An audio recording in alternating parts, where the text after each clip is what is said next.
So guys, এখন বাজে রাত 12:30। তো সকলকে জানাই হ্যাপি দিওয়ালি। আর ও এখন ডিউটি থেকে ফিরলো, তো এখন একটু চলে এসেছি, সামনেই পুজো, বাড়ির সামনে। তো প্যান্ডেলের সামনে দাঁড়িয়েই ভিডিওটা করছি। তো চলো প্যান্ডেলটা দেখাই তোমাদের। এই যে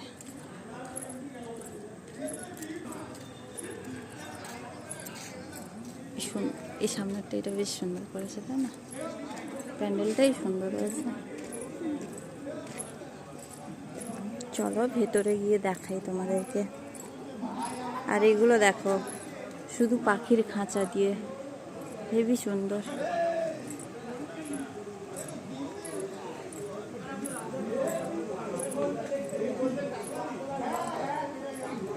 এগুলো থার্মোকল দিয়ে রেডি হয়েছে। আর এই দু সাইডে দেখো এরকম।